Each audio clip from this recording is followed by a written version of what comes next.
मैं तेरी शादी में नहीं आ पाई, थोड़ा लेट हो गई, लेकिन जैसे ही मैं इंडिया पहुंची वैसे ही मैंने तेरे ससुराल का एड्रेस पता किया और सीधा तेरे कमरे में आ गई। मैं जीजू को देखने आई हूँ। कहाँ है वो? मुझे उनसे मिलना है। तूने अपने हाथ में केला क्यों पकड़ रखा है? इसके साथ दूध भी तो होना चाहिए। महिमा, तू अपने घर जा, मैं तुझे बाद में सिद्धार्थ से भी मिलवा दूंगी। इतने में महिमा ने माही के हाथ से वो केला छीन लिया। ठीक है, मैं जाती हूँ, पर ये केला मैं खाऊंगी। नहीं नहीं नहीं नहीं नहीं, ये केला तू नहीं ले जा सकती। अगर ये केला चला गया तो मेरी सुहागरात अधूरी रह जाएगी। ये सुनकर महिमा ने उसका केला तो उसे वापस कर दिया, लेकिन वो बुरी तरह हैरान हो गई। इसका मतलब तो इस केले के साथ सुहागरात मनाएगी? इतनी गंदी हरकत तू करेगी, ये मैंने सपने में भी नहीं सोचा था। छी! इतना कहकर महिमा वहां से चली गई। तभी अचानक केला बोल पड़ा। माही, अच्छा हुआ तुमने मुझे बचा लिया, वरना आज मैं छिल दिया जाता तुम्हारी सहेली के हाथों। मेरी सारी इच्छाएं आज अधूरी रह गई। आज मेरी सुहागरात थी और आप केला बन गए। पता नहीं आप फिर से कब इंसान बन पाएंगे। माही का पति सिद्धार्थ आखिर केला कैसे बन गया? क्या अब सिद्धार्थ दोबारा केला से इंसान बन पाएगा? ये जानने के लिए हमें कहानी में थोड़ा पीछे चलना होगा। सिद्धार्थ, जल्दी से गाड़ी में बैठ। ठीक है, ले बैठ गया गाड़ी में। अब बोलो, तुम लोग मुझे अचानक उठाकर क्यों ले आए? देख, भाभी जी की मुंह दिखाई की रस्म चल रही है। आज रात ही तेरी सुहाग रात है, उसके बाद तो तू पूरी तरीके से आदमी बन जाएगा। लेकिन तेरे आदमी बनने से पहले हम लोगों को तुझे बैचलर पार्टी तो देनी पड़ेगी। बारात निकालने से ठीक पहले मैंने सबको बैचलर पार्टी दे दी थी यार। और ठीक है, फिर हम लोग जाते हैं। विनीत, जाने दे सिद्धार्थ को। अरे यार, तुम लोग तो नाराज हो गए। अच्छा चलो चलते हैं। वैसे तुम लोगों ने सही कहा, आज के बाद मेरी आजादी तो छिनने ही वाली है। इससे अच्छा है कि आज जी भर के हम लोग बैचलर पार्टी कर ही लेते हैं। सिद्धार्थ अपने दोस्तों के साथ कार में बैठकर किसी क्लब में चला गया। वहां पर उन लोगों ने खूब एंजॉय किया। विक्की, विनीत, अब रात हो गई है, माही मेरा इंतजार कर रही होगी, अब हमें चलना चाहिए। सिद्धार्थ यार, तूने हम सब की बात मानी, इसलिए हम भी तेरी बात मानेंगे यार। बाहर बारिश भी होने लगी है और रात भी काफी हो गई है। चल, हम लोग तुझे घर छोड़ देते हैं। अब वो लोग अपनी कार में बैठकर सिद्धार्थ को घर छोड़ने के लिए निकल गए, लेकिन तभी अचानक रास्ते में सिद्धार्थ ने गाड़ी रुकवा दी। मुझे ना यार बहुत तेज सूसू आ रही है, बस 1 मिनट में आया। नशे में सिद्धार्थ लड़खड़ाते हुए कार से बाहर निकला और सूसू करने लगा। तभी अचानक उसका पैर उस बारिश में किसी मेंढक के ऊपर पड़ गया, जिससे मेंढक वहीं मर गया। तभी एक मेंढकी जोर जोर से रोने लगी। तूने मेरे पति को मार डाला, आज हमारी सुहागरात थी। विक्की, विनीत, यार मुझे ऐसा क्यों लग रहा है कि ये मेंढक मुझसे बात कर रहा है? यार मुझे भी इस मेंढक की आवाज सुनाई दे रही है। अरे यार, टेंशन मत ले। मैं मेंढक नहीं, मेंढकी हूँ। तुम्हारे दोस्त ने मेरे पति को सुहागरात वाले दिन ही मार डाला। मैं इसे श्राप देती हूँ कि ये भी अपनी सुहागरात नहीं बना पाएगा, क्योंकि आज के बाद ये केला बन जाएगा। चलो यार, यहाँ से चलो। अब तो मुझे भी लगने लगा है कि हमने कुछ ज्यादा ही पी लिया यार। माही बहुत नाराज होगी यार, जल्दी चलो। वो लोग फिर से अपनी कार में बैठकर वहाँ से निकल गए, लेकिन तभी विक्की और विनीत ने देखा कि सिद्धार्थ लड़का से अचानक केला बन गया। विनीत, ये क्या हुआ? सिद्धार्थ केला बन गया? लगता है उस मेढकी ने सच में श्राप दे दिया है। नहीं नहीं, मुझे लगता है हम लोग कुछ ज्यादा नशे में है यार। तभी केला बोल पड़ा। यार मेरा नशा तो बिल्कुल उतर गया, तुम लोगों को नशे की पड़ी है। ये कोई नशा नहीं, बल्कि सच में मैं केला बन चुका हूँ यार। अब वो लोग फिर से वापस उस मेंढक और मेंढकी के पास गए, लेकिन वहाँ पर उन्हें कोई नहीं मिला। अब विक्की और विनीत ने सिद्धार्थ को उसके घर छोड़ा। उनके दोस्तों ने माही को सारी बात बताई और वहाँ से वापस चले आए। माही, पता नहीं कैसे धोखे से मेरा पैर उस मेढक के ऊपर पड़ गया और वो मर गया। इतना अंधेरा था कि मैंने ध्यान नहीं दिया। मैं तो चींटी पर भी अपने पैर नहीं रखता। मैं जानती हूँ सिद्धार्थ, आप बहुत कोमल दिल के इंसान हो। आप किसी को भी चोट नहीं पहुँचा सकते। आप फिक्र मत कीजिए, आप चाहे केला बन जाओ या सुअर, मेरे पति ही रहोगे आप। इस तरह उस रात माही केले के साथ ही सो गई। अगली सुबह उसके सास और ससुर माही के कमरे में आए। अरे बहू, सिद्धार्थ का कुछ पता चला?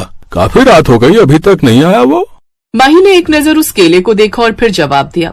माँ जी, पिताजी, सिद्धार्थ को अचानक अपने काम के लिए लंदन जाना पड़ा। अब वो कुछ दिनों बाद ही आएंगे। आप लोग परेशान मत हो। ठीक है बहू, तुम आराम से सो जाओ। और ये केला तुमने अभी तक नहीं खाया, लाओ मैं ही खा लेती हूँ। अरे नहीं नहीं माँ जी, ये केला मेरा फेवरेट है, मेरे पिताजी ने दिया था। अरे बहू, अगर इस केले को खाओगी नहीं तो धीरे धीरे ये सड़ जाएगा, फिर इसे नाले में फेंकना पड़ेगा। इतना कहकर उसके सास ससुर वहाँ से चले गए। पिताजी ने बिल्कुल सही कहा माही, अगर मैं ज्यादा दिनों तक केला बना रहा तो मैं सड़कर मर जाऊंगा। और इसे कब तक तुम माँ पिताजी से झूठ बोलती रहोगी? मैं कुछ भी करके आपको फिर से वापस लाऊंगी। एक पत्नी अगर चाहे तो वो अपने पति को यमराज से भी छीन कर वापस ला सकती है। माही ने अपनी उसी फ्रेंड महिमा को अपने घर बुलाया और उसे सारी बात बता दी। ओ, ये तो बहुत बुरा हुआ माही। आखिर केले के साथ तो कब तक अपनी जिंदगी बिताएगी? मैं एक बाबा को जानती हूँ, वो बहुत चमत्कारी हैं। वही इस श्राप से छुटकारा दिला सकते हैं। ठीक है, तो अभी चलते हैं। उसी वक्त माही अपने फ्रेंड महिमा के साथ बाबा के पास पहुंच गई। बच्चे, श्राप इतनी आसानी से वापस नहीं होता। बाबा जी, जो भी हुआ मैंने आपको सब कुछ बता दिया, उसमें मेरी कोई गलती नहीं थी। जो भी हुआ धोखे से हुआ। इस श्राप से मुक्ति पाने का एक तरीका तो है, पर बहुत खतरनाक है। हमें उसी जगह चलना पड़ेगा जहां पर सिद्धार्थ का पैर उसमें मेढक के ऊपर पड़ा था और वो मर गया था। फिर उसी जगह हमें पूजा करनी पड़ेगी। उस पूजा में तुम्हारा दायां हाथ काटकर उसकी बलि देनी होगी माही। नहीं माही, तुम ऐसा कुछ भी मत करना। मैं ऐसा जरूर करूंगी और आप मुझे नहीं रोक सकते। मैं एक हाथ से अपनी जिंदगी बिता सकती हूँ, लेकिन आपके बिना नहीं। माही ने अपने एक हाथ की बलि दे दी और सिद्धार्थ अपने असली रूप में वापस आ गया। तभी वो मेंढकी वहां पर आई। आपका प्रेम देखकर मैं ये बलि नहीं ले सकती। आपका हाथ वापस आ जाएगा। थोड़ी ही देर में माही का कटा हुआ हाथ फिर से जुड़ गया। जब एक मेंढकी का श्राप लग सकता है तो एक सच्ची पत्नी का आशीर्वाद भी लग सकता है। तुम्हारा मरा हुआ पति जिंदा हो जाएगा। थोड़ी ही देर में वो मरा हुआ मेंढक भी जिंदा हो गया। सिद्धार्थ अपनी पत्नी के साथ अपने घर गया और फाइनली सुहागरात मनाई। सुमन शाम को घर लौटी तो राजेश घर आ चुका था। बेटा ध्रुव दौड़ता हुआ मम्मी के पास आया। मम्मा, आप आज मुझे लेने स्कूल नहीं आए। मैंने आपका बहुत वेट किया। सॉरी बेटा, वो मुझे बहुत जरूरी काम आ गया था। तुमने खाना खाया? अब तक भूखा थोड़ी बैठा रहेगा। मैंने उसे खाना भी खिला दिया, दूध भी पिला दिया है। पता नहीं तुम तो कहाँ रहती हो सारा दिन। बच्चे की कोई फिक्र ही नहीं है। सुमन कमरे में चली जाती है। राजेश उससे कमरे में बात करता है। क्या बात है सुमन? क्या तुम किसी बात से परेशान हो? अगर तुम्हें कोई परेशानी है तो मुझसे कहो, शायद मैं तुम्हारी हेल्प कर सकूं। मौका अच्छा है, राजेश से कुछ पैसे ले लेती हूँ, मेरे काम आएंगे। वो मैंने तुम्हें बताया था ना, मेरी बेस्ट फ्रेंड है ज्योति। वो एक सिंगल मदर है और आजकल वो बहुत परेशान चल रही है। मैं उसी से मिलने चली गई थी। उसे पैसों की जरूरत थी तो वो मुझसे कुछ पैसे मांग रही थी। बहुत अच्छी दोस्त है, पर समझ नहीं आ रहा कि मैं उसकी मदद कैसे करूं। राजेश, क्या आप मुझे 50,000 रुपए दे सकते हो? मैं ज्योति की मदद करना चाहती हूँ। किसी समय में उसने भी मेरी बहुत मदद की थी। हाँ हाँ ठीक है, मैं कल तुम्हें बैंक से निकाल कर दे दूंगा, टेंशन मत लो। अगले दिन राजेश ने सुमन को पैसे दे दिए। राजेश को लगा कि सुमन ये पैसे अपनी सहेली ज्योति की मदद के लिए ले रही है, पर यह सच नहीं था। सुमन ने पैसे अपनी सहेली के लिए नहीं, अपने बॉयफ्रेंड सतीश के लिए मांगे थे।